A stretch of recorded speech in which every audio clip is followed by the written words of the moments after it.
Hey everyone. So I wasn't planning for this channel to become the Charlie Kirk debunking channel, but this stuff still persists that he was DEI hateful, he was all this, racist and all that stuff, and all the other things that they talked about. Well, I'm going to cover the DEI situation in this video. Here's a clip of the guy, the CEO from, I think he was the CEO from American Airlines, talking about the DEI hires that he was doing. So here's Megyn and Charlie talking about that video.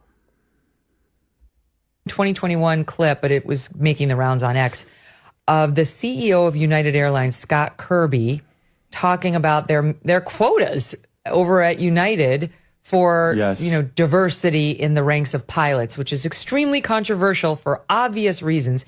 Here's the clip that you were reacting to in South 13. Military. How is diversity and diversity targets working into the Aviate Academy? We have committed that 50% of the class of the classes will be women or people of color. Today, only 19% of our pilots at United Airlines are women or people of color. And by the way, from all the data I've seen, that's the highest of any airline in the country. White males don't just dominate in the cockpits, also in the C-suite at United Airlines. Well, look, at United, I'm proud of the diversity that we actually have in our C-suite. I think if you look around corporate America. Correct me if I'm saying, though, so this was just based off your website, the people you list as executives, but out of 11 people, 3 are women. I believe 1 is a person of color. That's correct. But, in corporate America, I think, That's a low bar. How do you raise your own bar? Well, a lot of this is, the funny thing is about this video is 2 white guys talking about DEI. Like, what are they? Why are they talking to each other about this? They're so apologetic for their own race, which that is part of the problem. That's why race shouldn't be a part of this at all. It shouldn't be a white man or a black man or 2 white guys. Or why are they even talking about this? This has nothing to do with the quality of the individual that's flying or doing air traffic controlling. It has nothing to do with it. It should have no say-so. And that's the point Charlie's going to make later on. But let's finish watching these 2 goofs talk about this. Focusing on it. We have programs to, one of the things. The way he's stumbling over his words, man, it's just embarrassing. This is a grown man. I mean, he's feeling under the gun because of hiring practices that have nothing to do with the quality of the individual flying the plane. Things we do is for every job when we're doing an interview, we require women and people of color to be involved in the interview process. People freaked out because you said the thing that...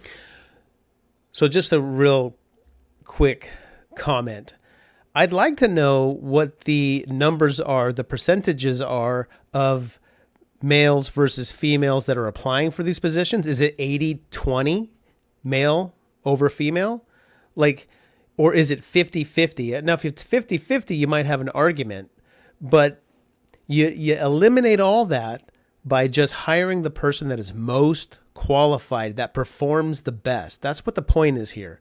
What infuriates me about people taking his comments, Charlie's comments, out of context is they remove the quality standard and replace it with the diversity standard. And that is the problem.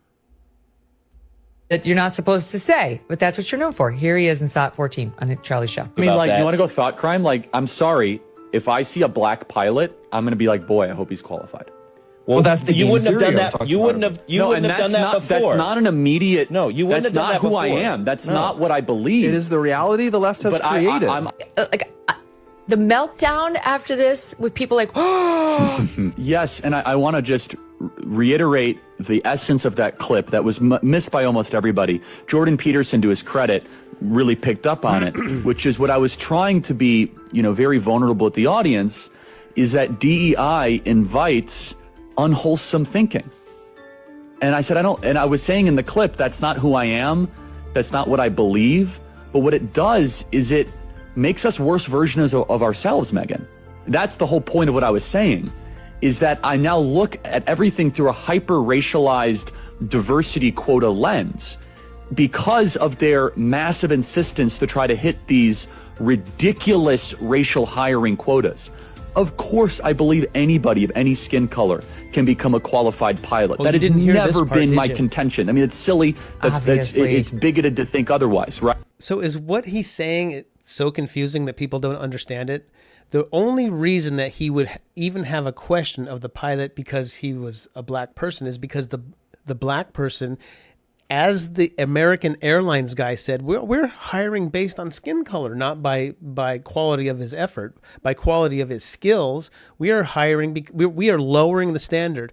We should be looking at that and saying, what a freaking insult that is. That if I'm being a Hispanic man, well, I'm kind of a mixed breed, but still, say a Hispanic man, for me to be able to qualify for an airline pilot, you need to lower the standards so that I can qualify. That's insulting. And that should be considered insulting. It's embarrassing. Like, it's embarrassing. You think that I can't score higher? And if I can't score higher, why can't I score higher? That's a me problem. It shouldn't be American Airlines problem, because if you make it that based on diversity, equity, and inclusion, you make it American Airlines problem, and you make it the passengers problem, because now they got to think like, well, they've lowered the standards for brown people. So I don't know, if I see a brown person, is he qualified? Is he underqualified? That doesn't make sense to you? I mean, seriously, does that not make sense? So I don't remember if it was the American Airlines, but there was a percentage that they put on it. They wanted 40% or black applicants to be of the hirees, right? Well, where are we getting that number from?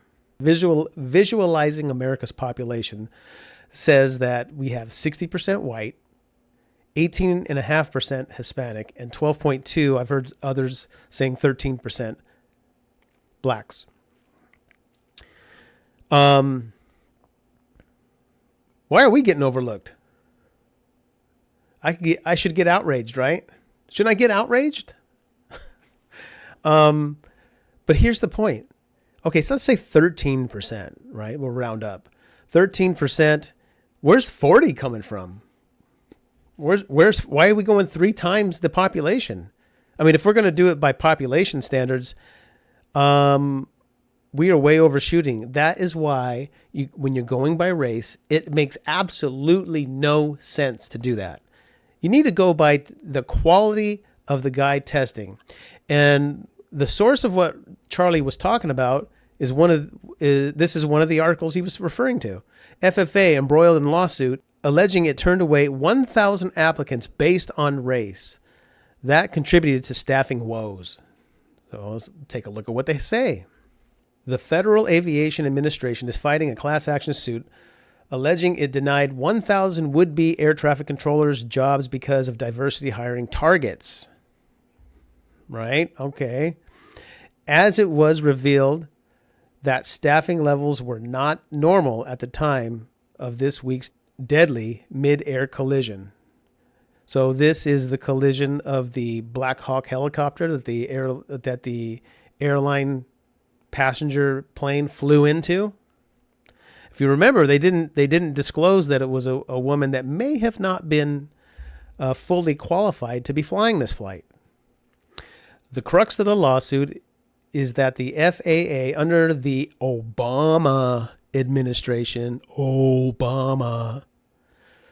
dropped a skill-based system for hiring controllers and replaced it with a biographical assessment. Biographical assessment. Okay. In an alleged bid to boost the number of minority job applicants. As if there could be any more of a debacle of Obama's administration. Jeez. Brigada, I believe that's how you say this guy's last name, who is white, alleges he was discriminated against solely based on his race, when his application was rejected. court papers state. Now, you've probably heard this story before. If not, I'm glad to show it to you. The would-be air traffic controller who graduated from Arizona State University Collegiate Training Initiative in 2013 was turned down for a job even though he scored 100% on his training exam, the lawsuit alleges. So in one of the Turning Point USA videos, Charlie addresses this particular situation. And that was one of the bases that he used in his argument against DEI. Do you agree with this, or do you think that, no, we just need to go by DEI only, and that's the end of the story for you, for me? I don't know. Is that how you feel? Or do you have concerns that if somebody that's flying a plane or an air traffic controller might have been hired as a DEI hire and doesn't have the qualifications that the 100% guy had, don't you want the best guy flying your plane, or the best woman flying your plane, or the best person in general? This is why it should be colorblind from the get-go.